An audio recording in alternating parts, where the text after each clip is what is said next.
And boom, we're live. Episode 90, bro. Cold. 90, huh? Episode 90. 10 away. 2 months. Yeah, June, mid-June, something like that. We're gonna have to do some fucking summer special. We talked about it last... Probably do it outside, no? Yeah, I'd be down for that. We talked about it like 2 weeks ago.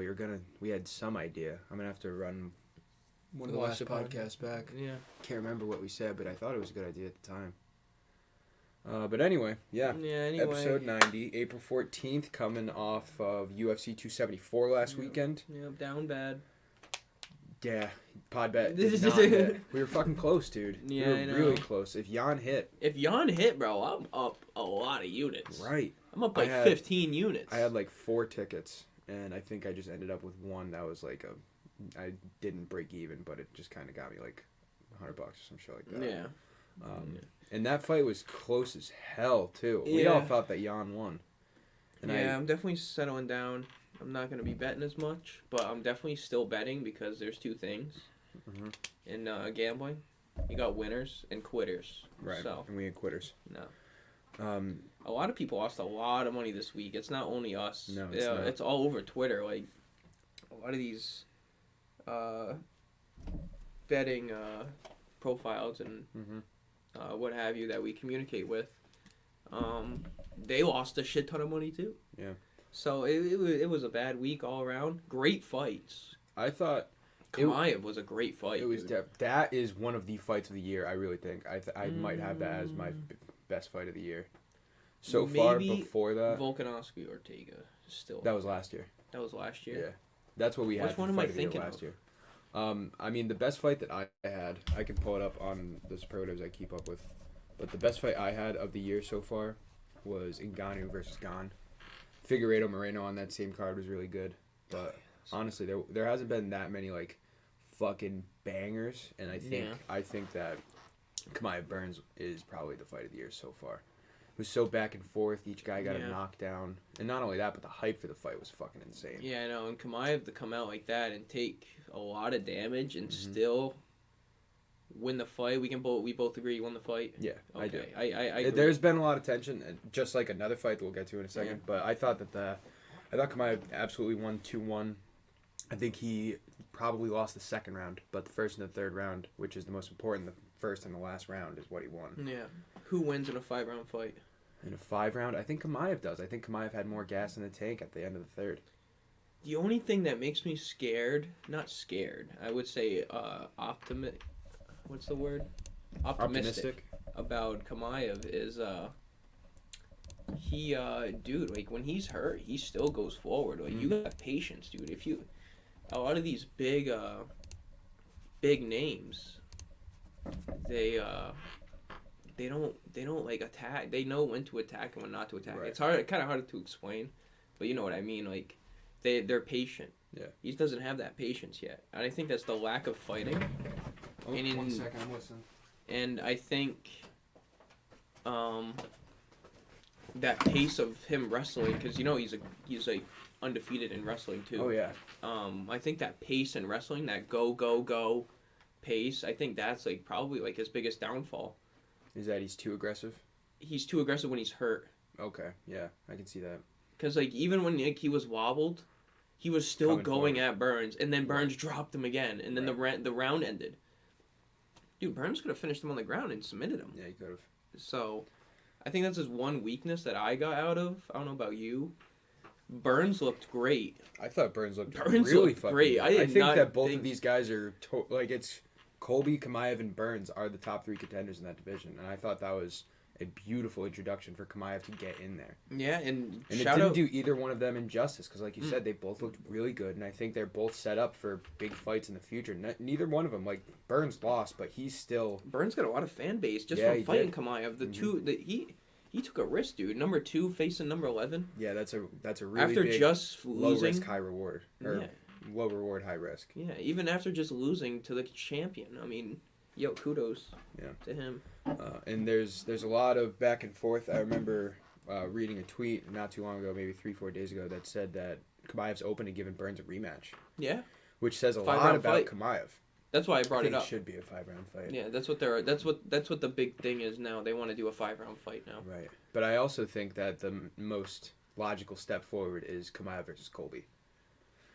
I think as far as not only to sell more pay-per-views, because I think that a rematch between Burns and Chimaev would do good to sell, but I think Colby and Chimaev would absolutely explode, and it would be really good trash talking too. Like Colby would fucking rip Chimaev a new one. And Burns ain't going anywhere. Chimaev ain't going anywhere. Right. That I feel like it would sell more later on. Yeah, that's a good point. But at the same time, it makes sense. It makes sense for Colby. It doesn't make sense for Chimaev, because if I'm Chimaev and I get that, you know, he had his first real challenge and he got fucked up. Like this guy had 2 significant strikes landed on him in his first 4 fights, and he just got 120 landed on him. Yeah. Like he's gonna probably need a couple months, which is anybody would. But now, if you're Chimaev and you have this hype train behind you and you're undefeated and you just beat the number 2 contender, like if I was him or if I was his agent, I would be gunning for nothing but the title shot. I think that is perfectly reasonable. Yeah. I'm also thinking, like, maybe you could fight, like, the number 6 or the number 5, you know what I mean? Do you have that down? Yeah. Because I think that would be a good fight, and I think he'd probably fucking smash him, and it would bring his name back up, and then, like, he should fight. So I have right here the top 10, including Usman. Chimaev got brought to the number 2 contender. Burns went down 1. No, he's the number 2 contender, but he's the number 3, including Usman. Yeah. Colby stayed at number 1, which I think is perfectly reasonable. I still... Listen, Chimaev really got tested. It was a close fucking fight. It was way closer than I thought it'd be. Way closer, especially for the number. Yeah, it was way closer. For everybody that had Burns at, like, fucking plus 400 and shit, which I did on a ticket. Yeah. They were sweating for it, and it didn't work out, but Chimaev really got tested. And I'll tell you this. I think that Colby is a better wrestler than Burns. I don't know about jiu-jitsu. I think that if they were both on the ground, I think that Burns would be able to submit Colby first. Yeah. But as far as a base and as far as a balance and technique, as far as takedown defense or takedowns, I think Colby's a little bit better. Yeah. And I think he's a little bit stronger too. That's where I disagree with you. I think Chimaev might be stronger than Colby. Oh, I mean than Burns. I think Colby's a little stronger wrestling than Burns. Oh, okay. Yeah. I think which I think makes for a lot better of a matchup. This is a great matchup. Chimaev versus Colby is the matchup because dude, who's the better wrestler? That's really who it is. An undefeated. If I had to put money on it I don't know if Chimaev's undefeated. He is. In wrestling? Oh, in wrestling, I don't know that. Yeah, I don't know that either, but the dude's a beast, and I wish... He said in his post-fight interview that he wished that he trained more on the ground for this fight, because he realized how much stronger than he was than Burns. Like, he said that. Not stronger. He just didn't think that he could... manhandle isn't the greatest term, but I'm going to say manhandling him and getting him into position. Because the one time that he did take him to the ground... I mean, he had him down. He had him down. Yeah. And there was one takedown in the first round where he was just gunning for it, and you could tell that Burns was trying to stay upright, and Chimaev literally just dragged him to the point that he collapsed, and then he got on top. Yeah. Which was super impressive, especially with someone with the jiu-jitsu background of Burns. Yeah. So Chimaev went in there with absolutely no restraint. He was not nervous, not anything. No. He was ready to fucking go. Him and Darren Till chilling. Yeah, that's such a weird romantic couple. But before I get, I'm only gonna take 2 seconds on this because I want to keep going on Chimaev Burns and the whole welterweight division. But UFC is giving out rumors, and we follow the MMA media on Twitter. Shout out to them. And they have a big source, and they've gotten a lot of rumors that the UFC will have another England card this year, and they're going to go to Liverpool this time instead of London. Last time it was a Liverpool card was Darren Till's last fight. Not his last fight, excuse me. It wasn't his last fight. That was the fight that he faced Jorge. That was the fight that he got knocked out by Jorge. And I think that's Till's perfect time to come back. So I think we do see Till this year. Yeah, and we're probably going to see Paddy or Meatball Molly. They're all from Liverpool or England. I don't know if they're from Liverpool. I know Paddy is. I think Paddy's from London. He's from Liverpool. Okay. He is, man, he's going to get knocked out. Patty Topuria? Paddy Pimblett is going to get knocked out, You bro. think so? Yeah. I like Patty. I think he's gonna have a bright future in the UFC. Yeah. I think he gets knocked out. I think he's more well rounded than any of us thought because he got the first round rear naked choke in the last fight and he did really good on the ground. And I always looked at him as a striker. Yeah. So I think that was really impressive. I do think that eventually his dieting, if you want to call it that, his ballooning up to 190 pounds 2 days after the fight is going to catch up with him. I don't think that's sustainable. Yeah, I don't know. But then again, I'm not a I don't get nutritionist. I think that's a funny little quirk that he has. He literally just eats for 36 hours after his fight. Does he really? Yeah, he really does. If you see the before and after photos, it was the same thing as the Vendramini fight, and it was the same thing against. I can't remember who he just fought. Was it Herbert? No, that was Topuria. Anyway, his last 2 fights, if you look at his before and after pictures, he's skinny and then he's fat real quick. Ilya Topuria and him, dude. Topuria versus Pimblett would be a very, very interesting fight. Pimblett said he doesn't want a ranked opponent. Yeah, Dana White has to pay more money. He's on that Sean O'Malley shit. Yeah, probably. And I don't blame him at all. He got paid. It's his accent too. Right. He got paid $12,000 base, $12,000 for the win, and then $50,000 for the performance bonus that everybody got. Yeah. So he got $74,000, which is really good. But if you take away his only guarantee was $12,000, and I wouldn't want to face a ranked fighter either.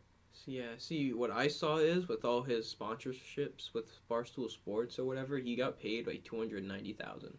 I have no doubt that he got paid extra shit like that, but just his UFC pay. Yeah. You know what I mean?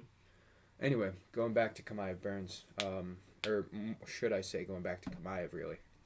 I think that, first of all, I think Usman versus Edwards is going to be announced soon. I think that is going to be the next title fight. There's been a lot of talk about that. And the only reason Usman hasn't been more vocal or been more in the news is because he just got hand surgery, in January or February. I guess he had a shit ton of torn ligaments on his thumb, so he just got that done. And he said that he'd be back for International Fight Week, which is UFC 276, July 2nd. Pretty sure. That's sick. So there's a lot of fights that week. Oh, that will be an insane card. The only fight that we know so far that is confirmed on that card is Sean Strickland versus Alex Pereira. Yeah. That fight is confirmed for that, which is already a really great fight. Yeah, I don't know who to pick. Colby says he wants to fight on that card too. I wouldn't be surprised if Usman wants to go. And if Usman does want to go, you're going to see other Trevor Whitman guys. Yeah. Now, Gaethje and Namajunas are already fighting on 274 coming up. So they won't be able to. But other Trevor Whitman guys is Corey Sandhagen, for example. Yeah. There's a lot of big fights. So 276 is going to be... 3 fights that week? Hmm? Isn't there 3 fights that week? It's Saturday, Wednesday...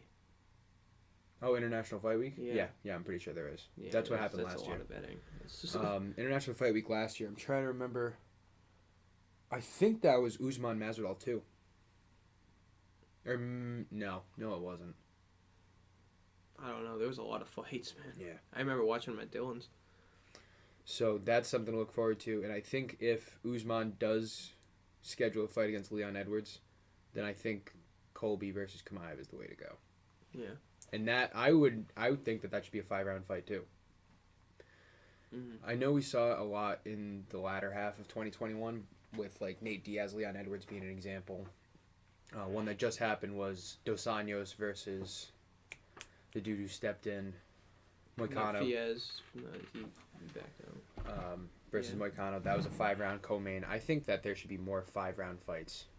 And I would assume that the UFC doesn't want to do that because fighters want to get paid more for 5-round fights. I would guess that's a thing. So that's why they probably limit them to 3-round fights. But I think that, especially in a top 10 matchup, 5-round just makes sense. Yeah, top 5, top 10, yeah. Right. Yeah, I agree with that. All right, so that wasn't the only fight that was big on UFC 274. Shout out to the other pod bets we had. Ian Gary fucked up Darian Weeks. Yeah. Was it a knockout? I'm pretty sure that was the only knockout on the card. Was it really? Was that the That fight? was a long ass There was only card. one. I was gonna get to that, dude. It was a long ass card.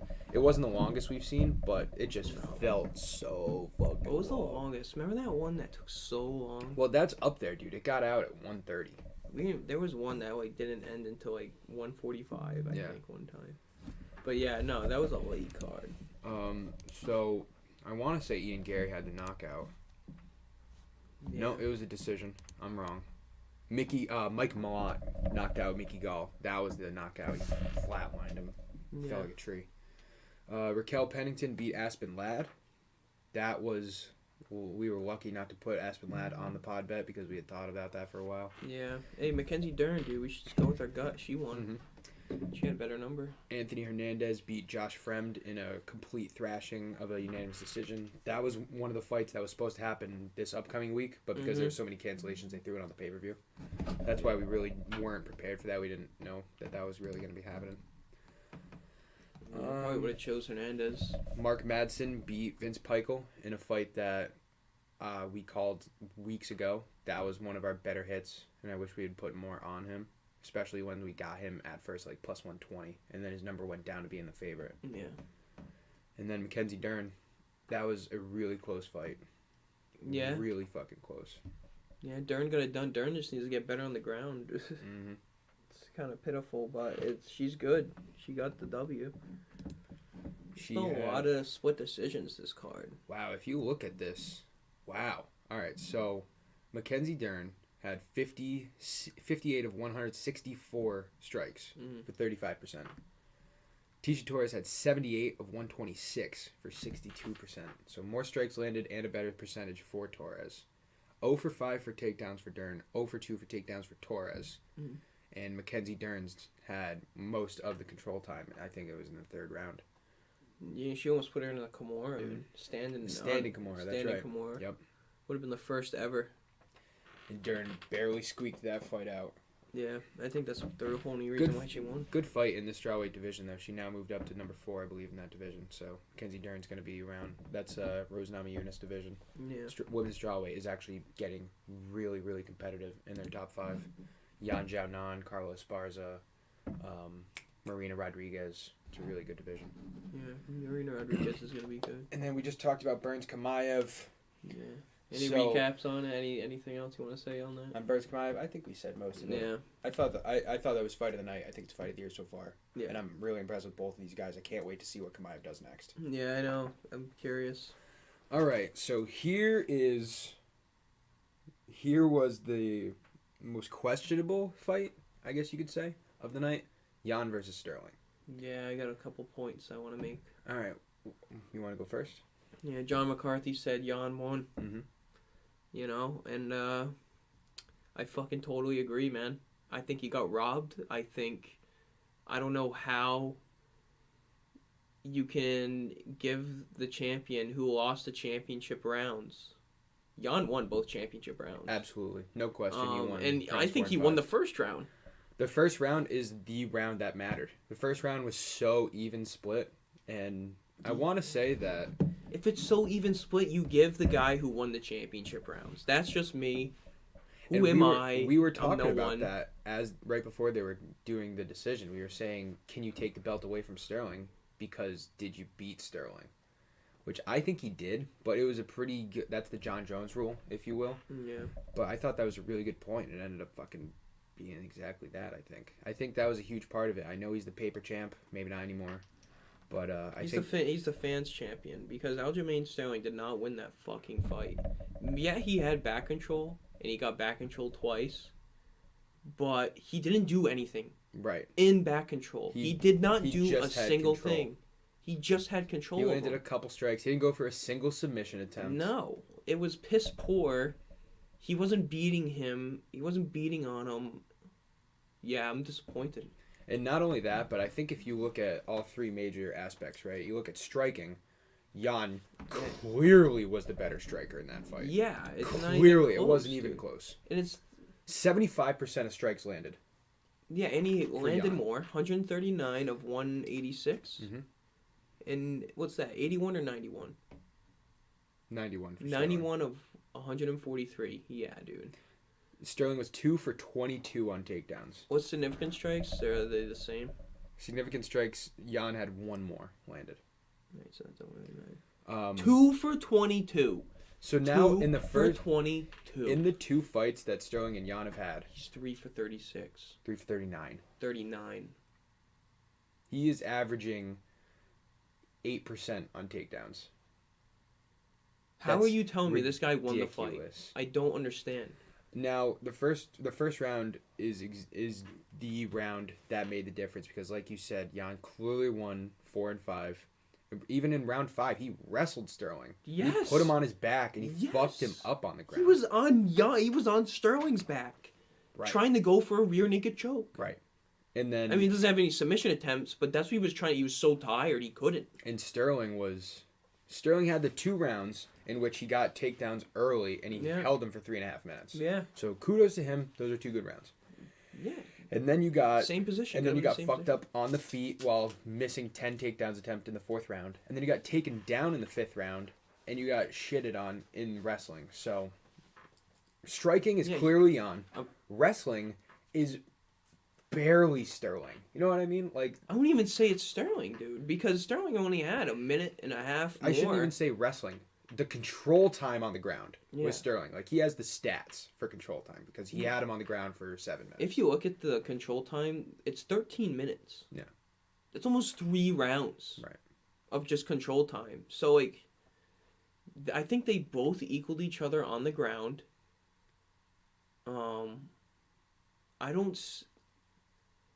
Jan was the better striker, too, in the 4th and 5th round. And here's my biggest problem with everything. There are people in the MMA Twitter sphere, in the atmosphere, that are saying, good for Aljo, he finally won one. Like, he's up there now. No, I don't feel like that. And there's a lot of people giving him credit and saying that he's number 1. There's not a lot of people out there saying, oh, no, Sterling should have lost that fight. And I don't get it. Sterling lost that fight, dude. People look at how he dominated round 2 and 3, because he did. He dominated round 2 and 3. Yeah. And that's all they're looking at. Yeah, I don't think Vegas could have had 4 minus 400 people win either. I think there's some fuckery going on there. Number 1. That's interesting. So the fight wasn't in Vegas, though. I don't know if that makes a difference. Oh, no, I'm just saying Vegas odds. Right. Numbers. I hear exactly what you're saying. You know what I thought was the best? 139 to 91. That's... You know what I thought was a hilarious thing, and that happened when we were at Tico's? Everybody was pissed that Sterling won except for Mike, because Mike had bet on the unders, and he was up celebrating, clapping, screaming, and someone's like, "Hey, how much did you win?" He goes, like $20." Yeah. This fight was absolutely the wrong call. And there's not much else I can say about it. Yeah, especially with the fucking guy who made the rules for the UFC. Says you lost. You probably fucking lost. Exactly. So, Sterling, by the way, now is on like a 9-fight win streak, which is something to be noted. No, definitely, yeah. And there was questions. He's been all over the social media. He's been celebrating. He's been tweeting. Doubt me now. Yeah, exactly. Shut the fuck up. And he made a comment that TJ Dillashaw doesn't deserve a title shot yet. So, and I'm not even totally opposed to that. I got to be completely honest with you. I'm not opposed to that either. I don't think he is. He's had 1 win in like 2.5 years, 3 years. Yeah. It was against Corey Sandhagen. It was a close fight though. So, we've been saying this from the rip. We've been saying this for literally a year now. Jose Aldo, I think, should get the next title shot. Jose Aldo might be the fucking champion, bro. He looked so good. He looked really, really good in his last 2 fights. Rob Font. It was against Rob Font. He looks good, man. So here's the 3 next steps for Sterling. This is how I see it, in logical order. 1, a trilogy with Jan. Because if there was ever a time that someone who lost twice should get a trilogy, it's now. If not, Max Holloway. I think Petr Yan should get a 3rd fight. Yeah. 2 is he faces Aldo. And I don't know how that fight goes. I think Sterling probably beats him because I think he's going to be able to wrestle Aldo. Yeah, I'm just wondering if there's enough film with this Jan that like someone like with a black belt background Yeah. can use Which that Jose to his Aldo advantage. does. Jose Aldo is a black belt in Brazilian Jiu-Jitsu. No, that's what that's why I think that's a toss up. What do you think the number is on that? Aldo's is definitely the Underdog. The underdog at I would say that Sterling's probably like plus 135. I think Not it's a little. Sterling. I think it's a little bit bigger.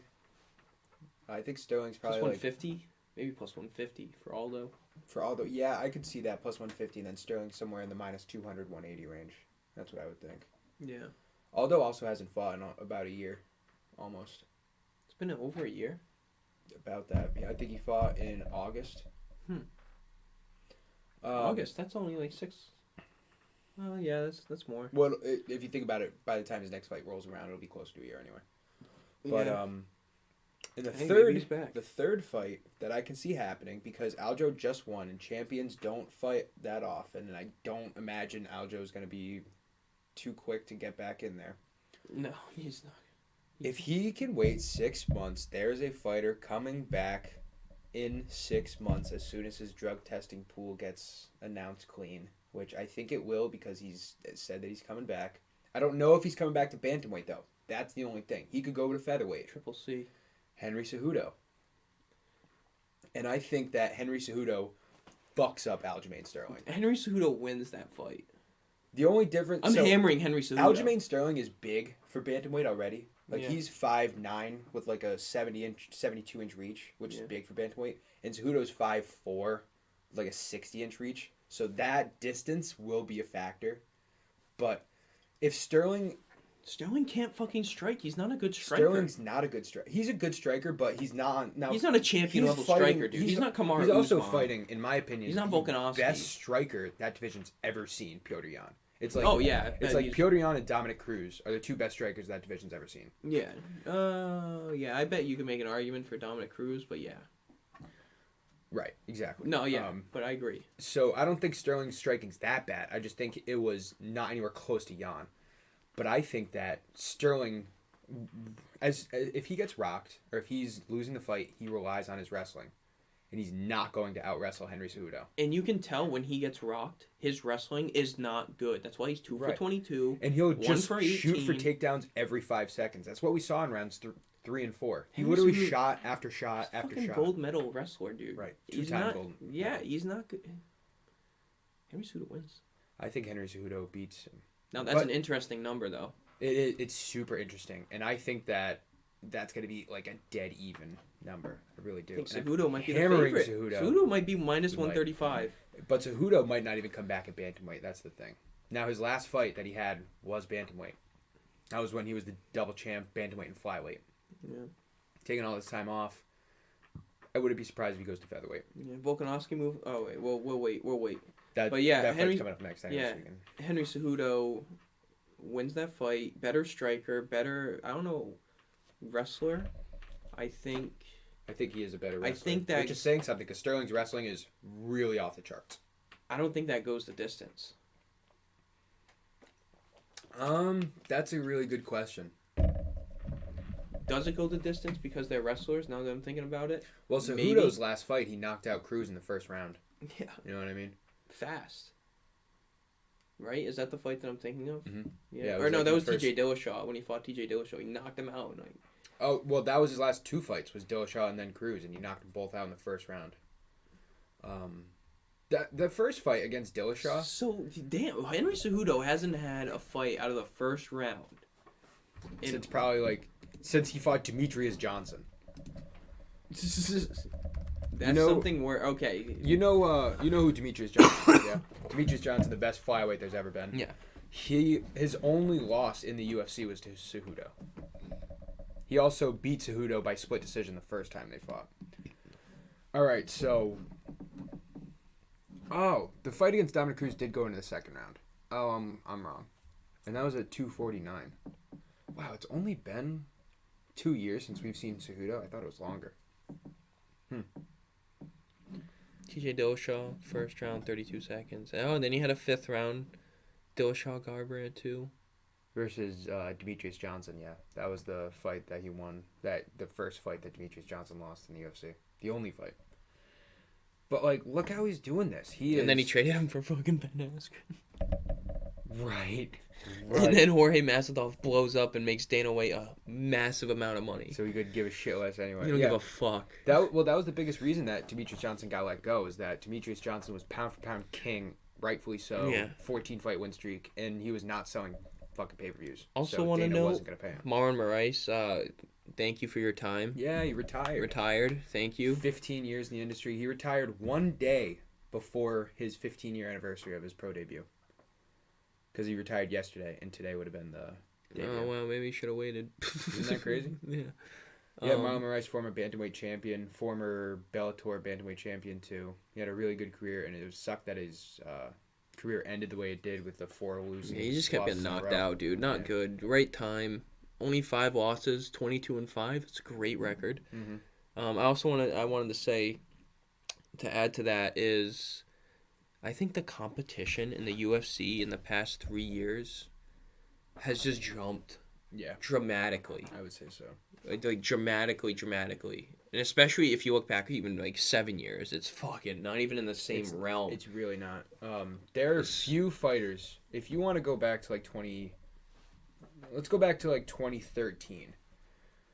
There's 3, maybe 4 fighters that would be championship level at that time today. Yeah. You got like John Jones. You got John Jones. You have Jose Aldo, who was doing it back then.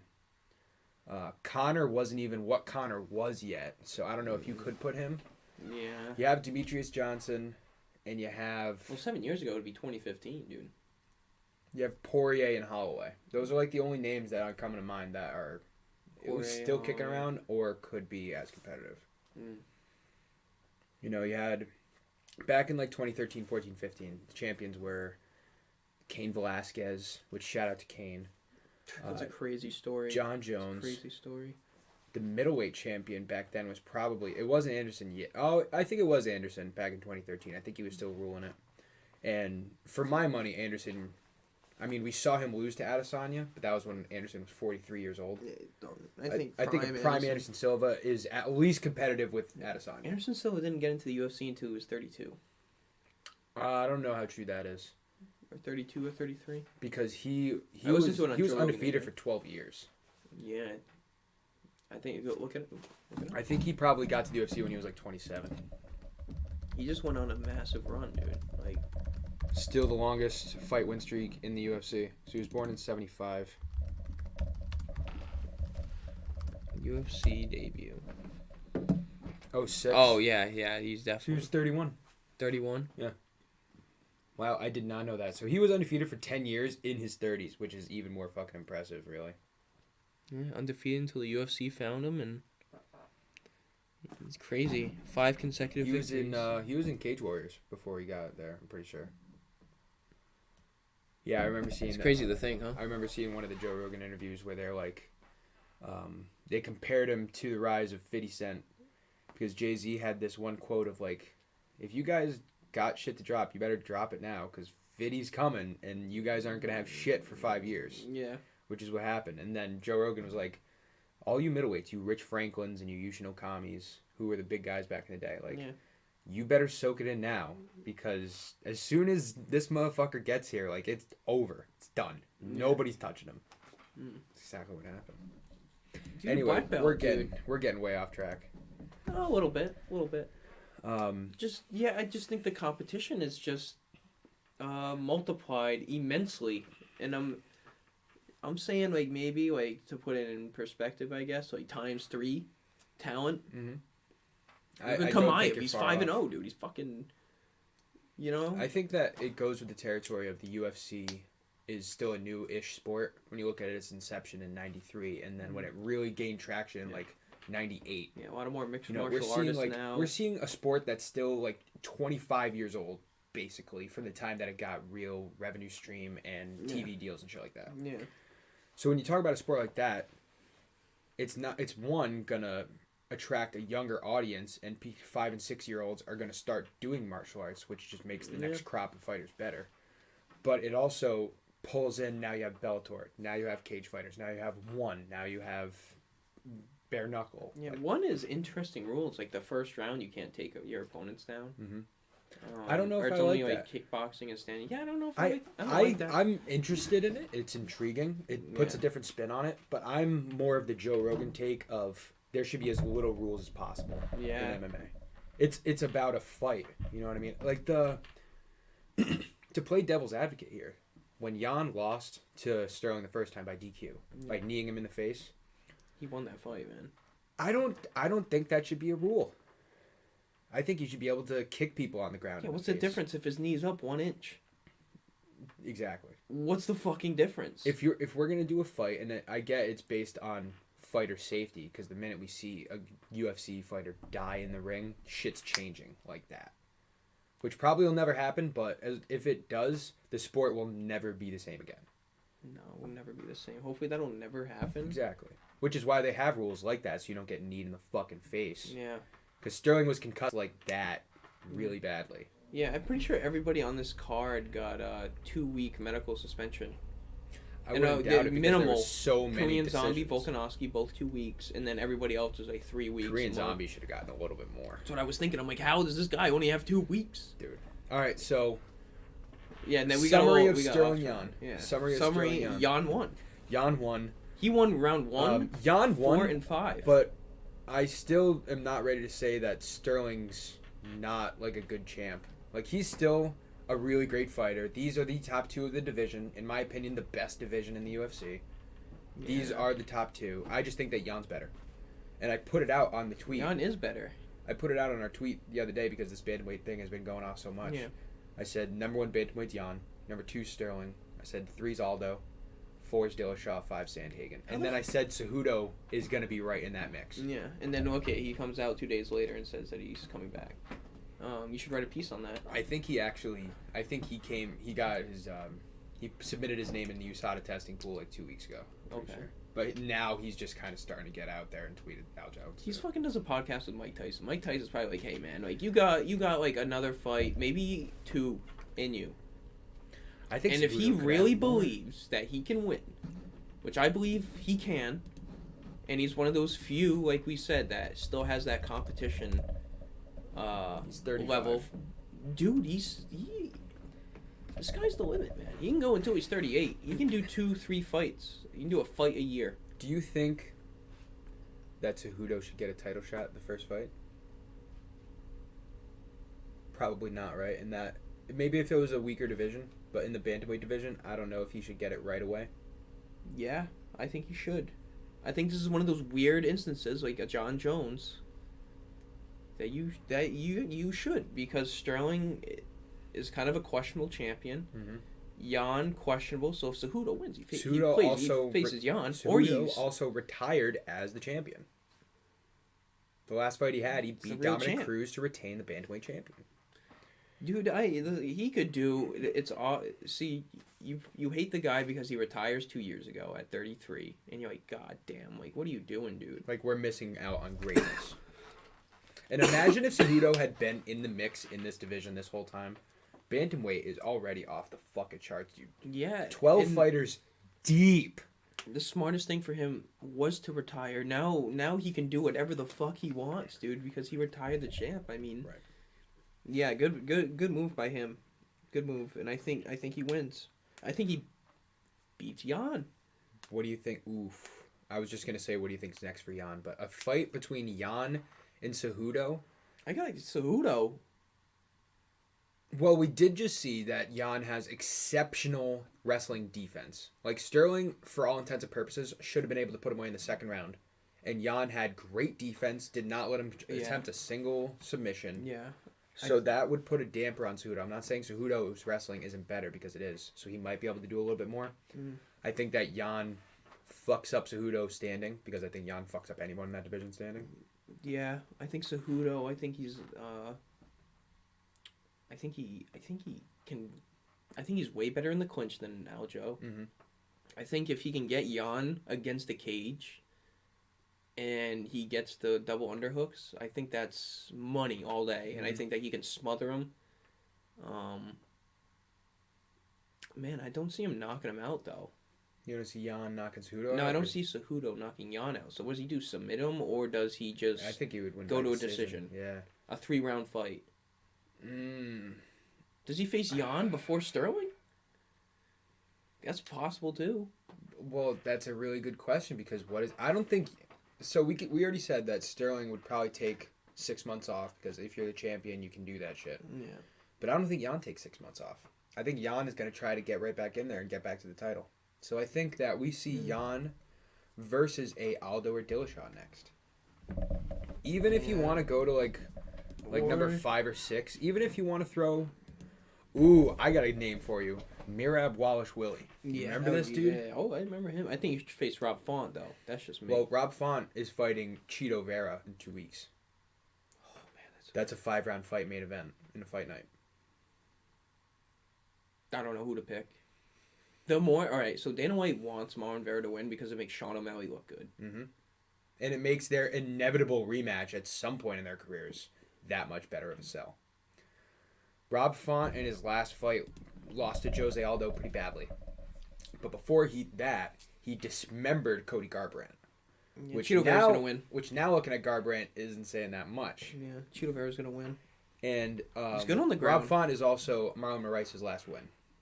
If that means anything. So his last 3 fights... That does mean something. The guy just retired. He got beat by Moraes.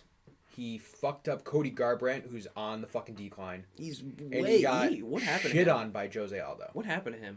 He dropped down to flyweight, got knocked out by Kai Kara France. It's a good guy to get knocked out by. Cody Garbrandt is one of those guys that peaked way too early. Like he's like the 3rd youngest champion in UFC history. Yeah, that knee kind of sent him, catapulted him after knocking a guy out.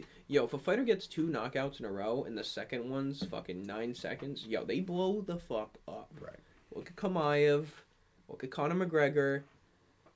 Tai Tuivasa. For more recent terms, I mean, that guy was on the last fight of his contract. And then he's been knocking motherfuckers out left and right. And 5-fight win streak. He came out of nowhere. He's like the number 3 contender in the division now. Yeah. The only guys above him in that division are Cyril Gane and Stipe Miocic. Yeah, and he ain't beating either of those guys. No, he's not. Well, Stipe's a good fight. Stipe is a good fight, although that fight was rumored to happen and never happened. Gane is taking him down to the ground and submitting him. I don't know. Gane got exposed for not having great wrestling against Ngannou. I think Gane stands with him. Not great wrestling. I think Ngannou is just so fucking strong. Yeah. Well, I think he could just do has whatever. gotten so much better. Like it has. When he first started his first fight against Stipe, went to the ground panic. He got ragdolled on the ground. I was in the stands for that fight. He got you were fucked up. You were 5 rounds, took him down the entire time, no chance. Cut to 4 years later, and he's letting fighter. He's going to his back. He's letting fighters. He's still getting better. Ngannou's still getting better. That's scary with someone who has the highest punch power ever recorded. He's getting better, but it ain't gonna last much longer. We'll see how he does because he's gonna be out for a year because he tore both of his fucking ACLs or MCLs or whatever the fuck it was. Remember that's why he had knee pads on in the fight. He tore like 1 ACL and 1 PCL like 3 weeks before the fight. That's probably why he didn't want to fight. I think these fighters know when they have injuries. You know what I mean? Mm-hmm. And they just fight through it. Conor McGregor. Yep. Was it cracked before? There are reports that he talked to Dana White before the fight and said it was cracked. Mm-hmm. Now, that is the type of story that Dana would want to leak out, though, too. To keep Conor a little bit up. And we talked... It makes sense. His leg just don't crack open like that. We talked a lot about the welterweight picture with Chimaev, Burns, Colby, and Usman, and we did not mention Conor at all. Is it worth throwing... No, it's not worth throwing his name in there anymore. It's not. It's not worth throwing his name into anything. I think the only fighter, because I think any fighter that has really good wrestling, which is all those guys we just named, is going to fuck up Conor. But I think like a Leon Edwards versus Conor fight would be really good. Chimaev Conor? I think the next logical fight... Conor? I think the next logical fight, and you tweeted it. No, Chimaev's fucking up Conor. That's what I mean. No, fucking him up. That's what I mean, though. Like, we saw Conor at 170. Like, this dude is fucking yoked. There's nobody beating him. Fast forward 2-3 years later, bro, he does not deserve to be in the 170 division. No, he doesn't even. Could he beat? There's 2 fights. He could beat Usman if he lands a solid left. If he lands a solid left, No. he could beat If that him. fight got announced, what would He the ain't odds beating be? him though. He What would ain't the beating odds him. be? Is there a number? Like, are you Yo, giving you hammer- Usman minus 600? No, absolutely not. No. Usman's like minus 300. I'm hammering Usman. I know this is all hypothetical, Yeah, but I I'm know. just saying, like, you can't even. Conor McGregor doesn't even deserve to be in 170 anymore. It's fucking so pathetic. The only fights that would happen, and you tweeted it the other day, it makes the most sense, is the Conor Diaz trilogy. That's the fight that makes the most sense. And then I can see a Conor versus Jorge fight too. Yeah, I think that would sell really well. yeah, Conor Jorge, both mega stars in the Right. UFC, and Jorge wins that fight. Yeah.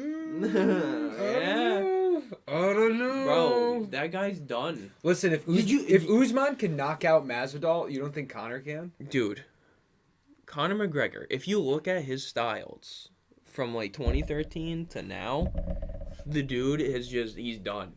Boxing ruined him. He's a Right. boxer now. Right. He's not an MMA fighter. Yeah, but Jorge's not gonna try to take him down. The guy is like this. He's like this. He's just like hunched over. He's like before he was like, you know, this taekwondo, like looks like he's on a fucking surfboard. He would come out like this shit. Yeah, like fucking ready to go. Now he's just like, I'm fucking scared. he's like, I can't take a punch. I think that fight is really close though. I think Masvidal Conor makes the most sense as far as a competitive fight. The Floyd Mayweather fight made him worse. Yeah. It did not make him better. It didn't make him a better striker. It didn't. And speaking of that, you know the next time that they cross promote between boxing and UFC is for Kamaru versus Canelo, right? Like that fight probably never happens, but if there was a fight to happen, it would be that one, and it would be like at the end of this year, maybe next year. Should happen. Should happen just to see how fucking good Canelo is. Canelo would fuck up Kamaru. He's going to fuck him up And to another level. And what's the number on that? Well, hold on. Minus First, 500? I want to see how big Canelo is. So Canelo's 5'8", 168. So they're actually pretty fucking close in stature. Like Kamaru's like 5'11", 170. Stature does not matter when you're the greatest No, boxer I in this get generation right now. Other than Floyd Mayweather.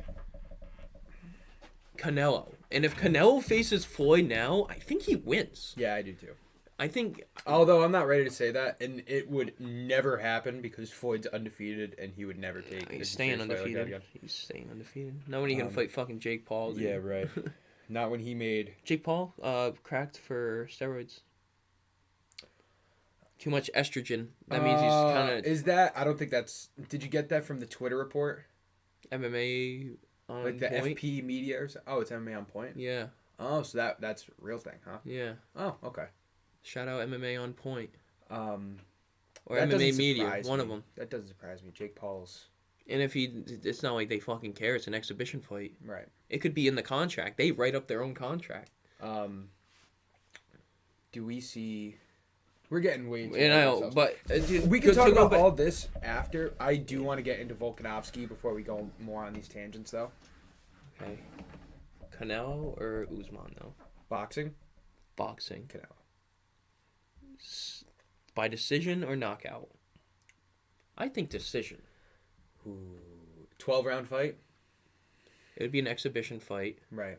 Oh, all right, so the Floyd-Conor fight was 12 rounds. That was a 12-round. But the Floyd-Logan Paul and all these exhibitions have been 8. I don't Maybe think 10? it is because I think Canelo's going to be serious about it, like really fucking serious. So I think it might go 12. Yeah, because he's going to fucking mess him up, I think bro. it might go 12 rounds. And he's going out there to prove a point that boxing striking is way, and it is. It's on another level of UFC. The feinting, the head movement, the head movement, jabs. The jabs, when to not throw a jab and to throw an uppercut, and an overhook, and a side. And not only that, but your ring awareness as opposed to octagon awareness, being able to back up and actually have the give of the ropes. That's another thing that Usman's never had to do. Shit like that. Maybe in sparring, but not against this elite kind of a guy, dude. It's there's no Punch comparison. Speed. Like Usman is one of the best boxers in the UFC. And he is not even close to Canelo's boxing. Yeah.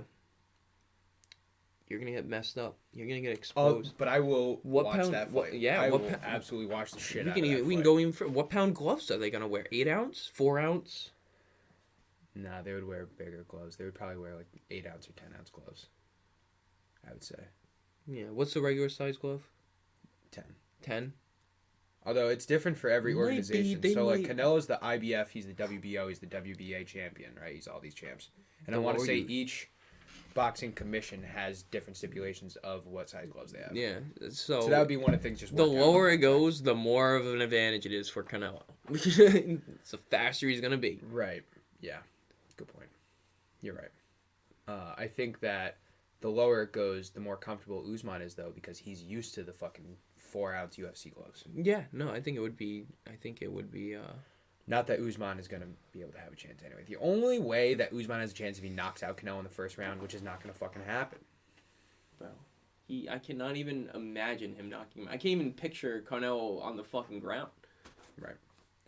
But yeah, that's a good fight. All right. Definitely worth talking about. So Volkanovski versus Jung was the main event. It was a 4th round Not referee really surprised. stoppage. No, I was not surprised at all. I knew that was going to happen.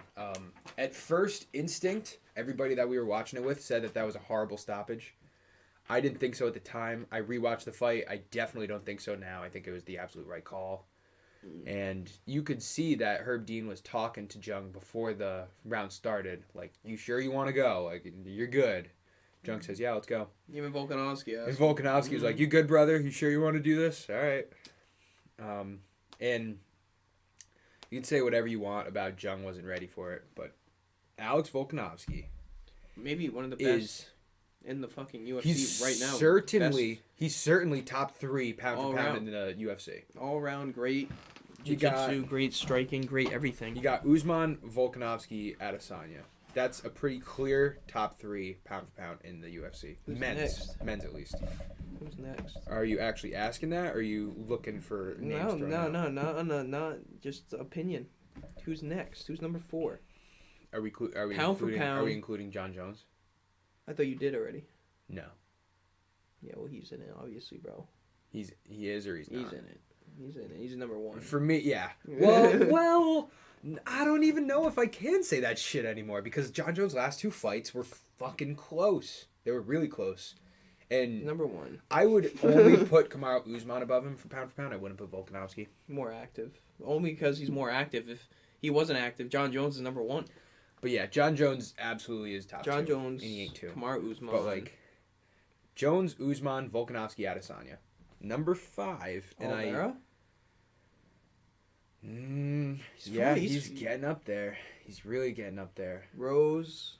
I'm just talking men for right now. Okay, just men. Okay. So you got Oliveira.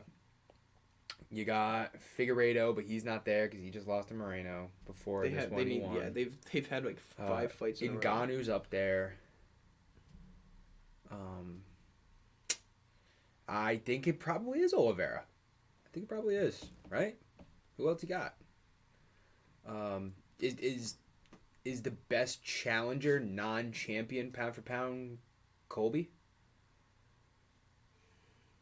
Or like, do you want to say it's Stipe? That's what I'm confused about. Like Holloway? Max Holloway, Yeah, actually. Max Holloway should be up probably there. should be the top contender. So yeah, I would probably give...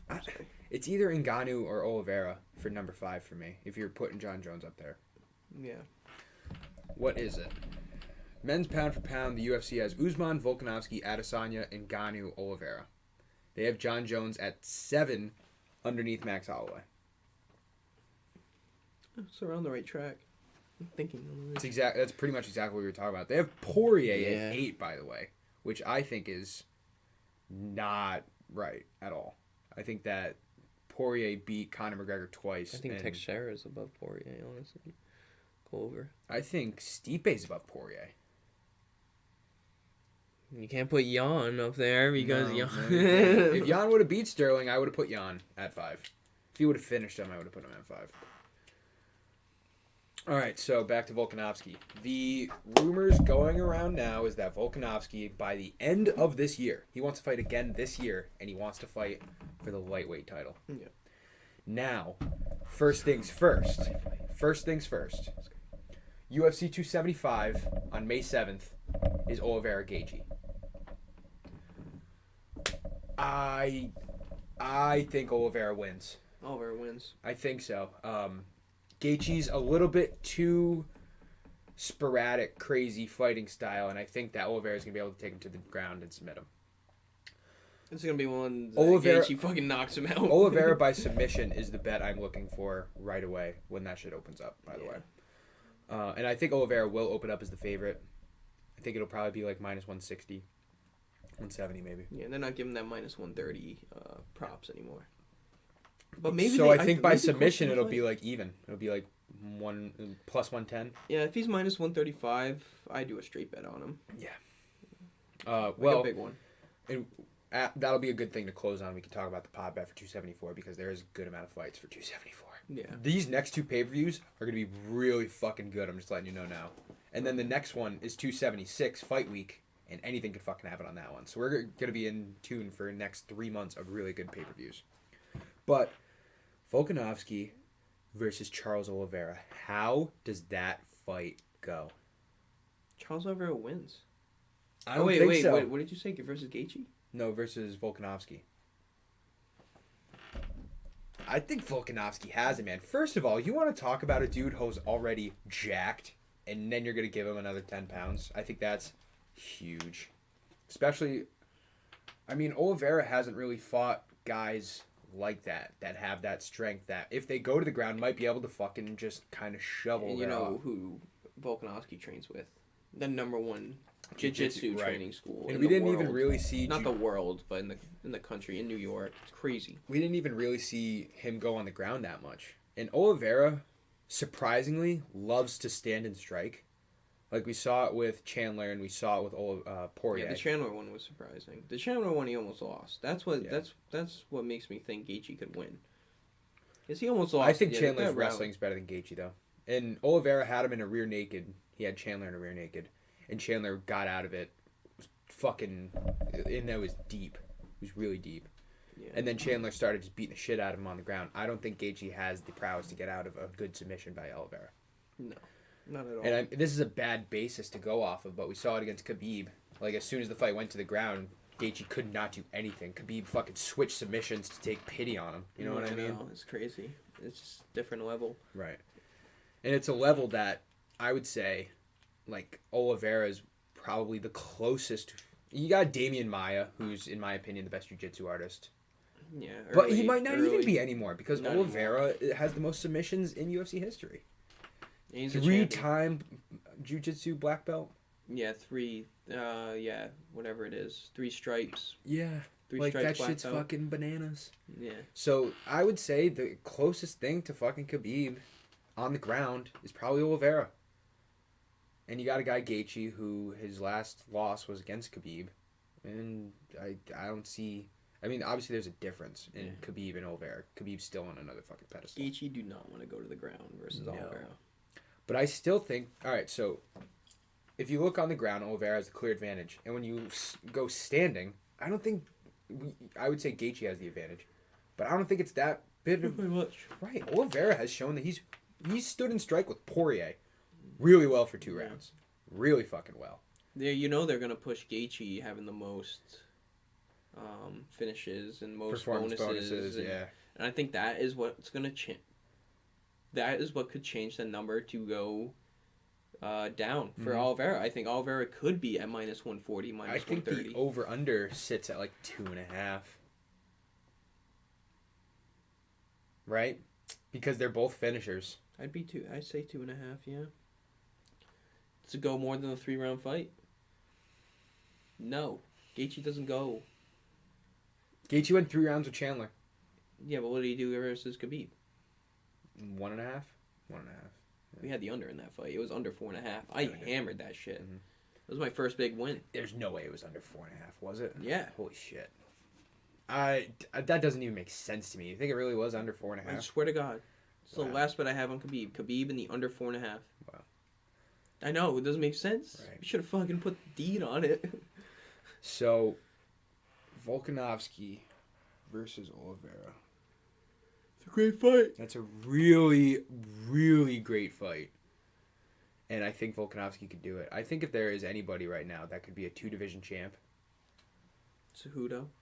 it's Cejudo. And I really think that one name to look at if you're looking for 2-division champs, Chimaev. Davison Figueiredo should get some recognition too. I think he'd be able to go to bantamweight and fuck up Sterling. Agree. Chimaev is definitely up there. Usman would be if he wanted to fight Adesanya, but he doesn't. Excuse me. So I think Volkanovski has the best chance for it. If Volkanovski gets 2 belts, is he the number 1 pound for pound? Do you take it away from Usman? Can you take Usman out of number 1 pound for pound if he doesn't lose? At this point, I don't think he can. That's a great question, Zach. I think Usman stays there. So Usman's last couple fights, right? He beat Woodley. Soundedly. First person to beat Woodley. Then he beat Colby the first time, knocked him out in the 5th round. Woodley ain't an impressive win, but... Then he destroyed Masvidal. 6-day notice. It was impressive at the time. Woodley was still at his peak when he did beat him. Yeah. Now it's not, because it's 4 years later, and Woodley's what he is now. But then he destroys Masvidal. Then he knocks out Gilbert Burns. And then he has his closest fight. Oh, no. Then he knocks out Masvidal. So up to this point, these last 5 fights, he's fucking everybody up. And these are top 3 guys. Then he has his closest fight of his career against Colby. Yeah, Jorge Masvidal definitely out of his league. But like, out of his league, for sure. You talk about his closest fight ever was Colby the second time, and one of the judges still had it 4-1. You know what I mean? Like, I don't get that. Nobody even I can see that. I don't agree with it, but I don't think that's too out of the question because I think Colby won rounds. He definitely won round 4, and round 5 was the one that he might have probably won too. Yeah. But oof, like no one's been able to even touch Usman. No. So can you take pound for pound away from him? No. If Volkanovski has 2 belts? No. You still can't. I don't think so either. Because he's only had 1 win in that division, and it would be for the title. Right. You know what I mean? It's so not say he has to defend the belt. He has to defend it. Okay. That's fair. If he defends it, do you think they give it to him? Say he beats If Oliveira. he defends both weight classes, that's impressive. No one's done that yet. No one's gone lightweight and then back down to bantamweight.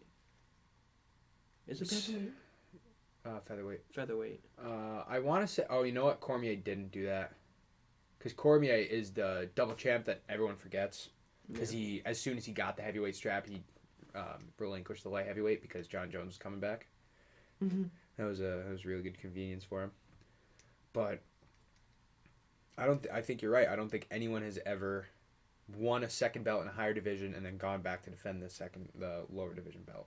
Yeah, and then back up because if to defend the lightweight title, that would be. If you think about it, Volkanovski, I think he deserves to go for a lightweight title. I think that he has the 3 title defenses, really good title defenses against Holloway, Ortega, and Jung. Wouldn't have to cut as much. And I think that he is as good as he is. He's undefeated in the UFC. That he should be able to go for that belt. But if he does beat Oliveira, I think his next fight has to be against Holloway because Holloway deserves another fucking title shot. Yeah. And if he doesn't want to fight Holloway, he might have to give up that belt. This is all totally hypothetical. I know, but he's beat him twice. He beat him twice, but the second fight, Holloway wait. The second fight is so close. I still think Holloway won the second fight. Yeah, there's not a better adaptive fighter than Holloway. Adaptive meaning like he can change his technique and his strategy on a blink of an eye, like during the fight. I would say the second best boxer in the UFC, only behind Adesanya. And Jan. I think he might be better than Jan boxing. Yeah, it's close. It's really fucking close. So you got those 3. Edge it out to Jan. You got those 3. Holloway needs to be the champ, man. It's.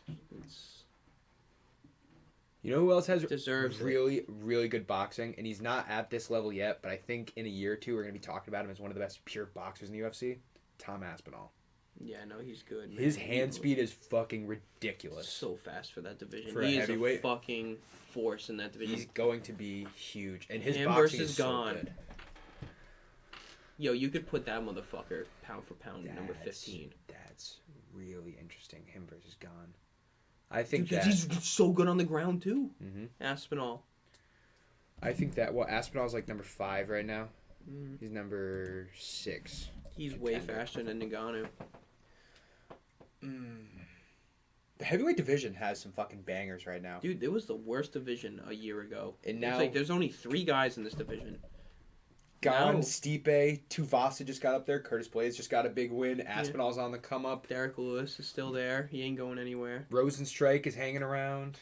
It's a good division now. Really good division. And it has other big prospects. Alexander Romanov is the guy that I've been talking about. He's really good in the division. Sergey Spivak. I was just going to say Sergey Spivak. And then... The fucking guy with the hat. Is that Sergey Spivak? With the hat? This guy he's from like... I don't even know. I think he's from wearing Kazakhstan. some crazy hat or and he's something. wearing some crazy fucking hat whenever he walks in the ring. Oh, you're not talking about Rachmanov, are you? Maybe. I think... Rachmanov's Yeah. a welterweight. Okay. And then... You got fucking John Jones. He's gonna come back to the UFC at some point. He is. As soon as he is, every heavyweight's on notice. Maybe that could be International Fight You think Week. he's Maybe going... that could be International No Fight way. Week. Jones No versus Stipe. No way. You would lose your shit. I would freak the fuck out, dude. I would freak the fuck out. Yeah. I hate You know him who wins so that much. fight, right? He's such a piece of shit. Like, he really has fucked up so many things in his life. But god damn if he's not an amazing fighter. And god damn if I haven't followed his career. Do I know who wins the fight between Stipe and John Jones? Yeah, John Jones. Of course he does. Yeah, not even close, bro. Alright. We're about to hit 8 o'clock. Yeah. Okay, pod bet. Actually, that's 10 minutes fast. Yeah. Initial thoughts for pod bet for UFC 274. Okay. So here we go. 274 happening on May 7th, headlined by Oliveira Gaethje, co-mained by Rose Namajunas, Carlos We're Barza. gonna talk about this already? Okay. Well, it's 3 weeks away. It's like 3.5 weeks away. Pod bet. So I'm taking Oliveira. Yeah, Oliveira. I'm taking Rose Namajunas. Yeah. Carlos Barza is a good wrestler though, so that's something to look at. I was thinking about who the fuck that is, but Carlos Barza is a really good wrestler. Rose Chandler versus Ferguson, dude. staying away. Thank you. I was hoping you were going to say that. Staying I know away. everybody, E-Champ, Mike, Dylan, everybody loves Chandler. And I totally see where they're coming from. I like Chandler too. I like Chandler too. But I don't love him. But I don't love Mike Chandler's only win in the UFC is Dan Hooker. him. And where the fuck is he doing? Exactly. What the fuck's he doing? He just got beat by a and he dropped down divisions. Yeah. And Tony Ferguson's last 3 fights are against... His last 3 losses are against Oliveira, Gaethje, and Beneil Dariush. Yeah. Who are 3 of the top 4 lightweights in the world right now. Tate's gonna win that fight. Just letting you know. I watched the Warren Murphy fight, and Tate wins that. Tate? Where is he, Tate? Misha Tate. It's just July 2nd. Oh, yeah. Oh, that's a good fight, Lauren Murphy versus Misha Tate. I don't know. I think Lauren Murphy could win that. So here's what I'm thinking. You ready? You ready? Mm-hmm. You ready for this? You ready? Oliveira. Rose. I like Shogun Rua in this fight. I was just gonna say I like Shogun Rua. But it's 2 old dudes. And so here's what I'm going to say. This is the fight where someone could get killed. Over in this fight. Over. 2 older dudes that are both really good striking, and they both have like jiu-jitsu backgrounds. I think this fight is a slow slobber knocker that goes 3 rounds. Donald Cerrone. Versus Joe Lozon. What is 6-fight losing streak. What is probably going to be His the last last fight of both fighters' careers. Cerrone. But I ain't putting him on the fucking pod bet. No, we're not. I think... That's a fan right there. It's a fan. Dude, we got to get fucking Mark in here at some point to talk about this fight. Mark trains with Joe Lozon now. That's Joe Lozon? Yeah. He's fighting Donald Cerrone. Fighting out of Danny Savory School of Mixed Martial Arts in fucking Somerset. That's where Mark. Yeah. I don't know. It's crazy, huh? There's a couple really good fights. Blagnoy Ivanov is fighting. Help me out here with Delima. I totally cannot think of his name right now. Mario. No. Good guess. It's like Francisco de Guadalupe de Lima, some shit like that. Brazilian guy. So he's fighting Blagnoy Ivanov, and I love Ivanov in this fight. That's one we're gonna look at. That might get thrown on the pod bet. I like him. Okay. This fight is not getting nearly enough attention. Brandon Royval Schnell versus Matt Schnell. Matt Schnell has gotten 4 fights in a row canceled over the last 6 months. Damn. So he's been training his tits off for 6 months. But he's fighting Brandon Royval, who's the number 3 contender in the division. And I really like Brandon Royval in this fight. Matt Schnell, he hasn't really impressed me. Matt Schnell was one of those guys that I'm totally... Oh, I can hide that. Okay. I bet on him versus Rodriguez. Rogerio Bontorin, I think. Yeah. So Matt Schnell lost to Bontorin, beat Philip Nam, and lost to Pintoya in his last 3. Brandon Royval beat Bontorin in his last fight, lost to Pintoya and Moreno. I like Brandon Royval in this. That is one. So we have... Let me wind that. So for UFC 274, I like Royval. That's a possible, and I like Ivanov. That's a possible. But I am super confident with Oliveira, Namajunas, and the over and Hua St. Preux. And then we're just going to have to look at Chandler Ferguson, and we might have to make a decision on Chandler. But we have 3.5 weeks to do that. Wow. Damn, Rihanna and A$AP Rocky broke up. She's single. Oh, yeah? You going to shoot me your shot? up. Yeah, dude. Shoot your shot? Let me Get in there? I'll treat her better than anyone. I swear to God. All right. I'm going to have a little thing just for the next 3 weeks. Hey, big fights that are coming up. So this week, main event for the fight night is Vicente Luque versus Bilal Muhammad. 2 more huge welterweights that we didn't talk about in the picture, and the winner of this will certainly get thrown into the bigger welterweight picture with the Colbys and Chimaevs and Usmans and Leon Edwards. In this fight night, we also have a fight between Drakkar Klose and Brandon Jenkins, which is a really good lightweight fight. Drakkar Klose is on the cusp of top 15. And then there's a fight between Devin Clark and William Knight that is also top 15 for the light heavyweight division implications. That is a really interesting fight, and it's a fight that if you wanted to talk about a pod bet for this weekend, I could get into it. Because Devin Clark versus William Knight is William Knight all day. And then we both kind of like Muhammad, and he's the underdog. I don't know, man. Vicente Luque fucked him up last time. I'm gonna have to go Luque. Okay, then we're not going to touch that. I'm gonna have to go Luque. Okay. Huh. Maybe we'll think about that. But for right now, we don't have any bets going on this weekend. I might put some straights on just to try to get some winnings back. Next week. Next week. That way that will slide in at the end there. Let's try to get back in there. There's a couple good fights. So, Jessica Andrade versus Ariana. Is it Ariana Lemos? Can't remember who it was. Andrade versus Lemos is the main event for next week's fight night. Co-main evented by Tanner Boser versus Alexander Romanov. And then the third fight from the top is Sue Muderji versus Manel Kopp. All 3 of these fights are really big for their division. This is going to be one of the low-key fight nights of the year, April 23rd.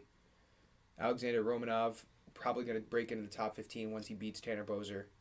And Manel Kopp going to break into the maybe top 7 of the flyweight division when he beats Sue Muderji.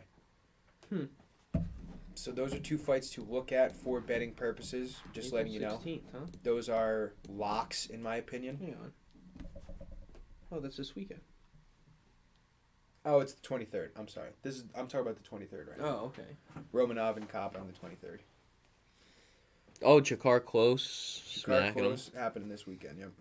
We'll probably lose. No, I'm not good with you. No, he'll win. Close Knight. Romanov and Kopp. I like that bet. Although I don't know if April 23rd is on the sports book yet. I would assume it is. That's a great question. I haven't even looked. Me neither. Look right now though.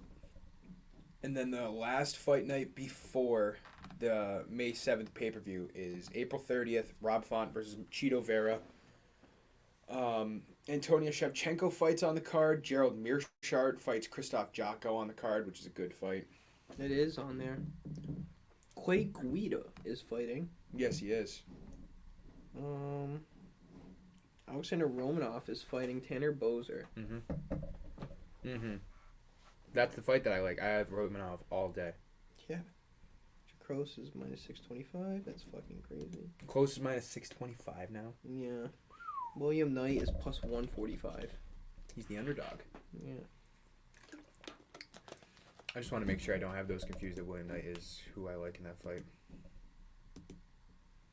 Chris Barnett's fighting. He's the underdog at plus 190. Yeah, he's fighting Martin Boudet, who's like a new guy coming off the Contender Series, and he looks actually pretty promising, so I'm not going to touch that one.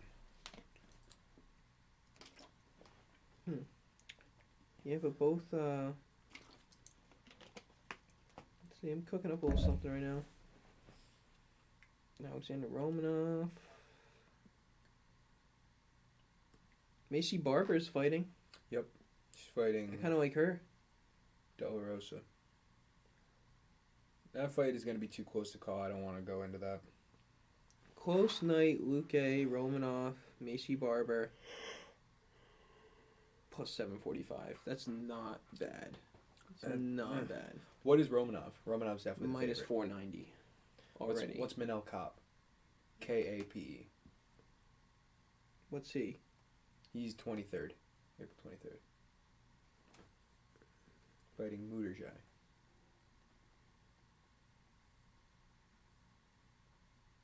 I don't see him. No? No, he's not here. Huh. That's interesting. Yeah, not there. He better be still fighting. I was really looking forward to seeing him fight They again. probably don't even have it on the fucking bookie, you know what I mean? Yeah. Might be able to actually go to the bookie and say that shit. Alright. That's going to about do it for episode 90. 10 away. Oh! Okay. Last thing we got to talk about is Bellator 277 happening tomorrow. Biggest Bellator card of the year. Remember we talked about a long time ago the Bellator was having a light heavyweight Grand Prix tournament? Yoel Romero was in it and shit like that. Yeah. The final is tomorrow. The final is between long-standing light heavyweight champ Vadim Nemkov, who is the best light heavyweight to never be in the UFC.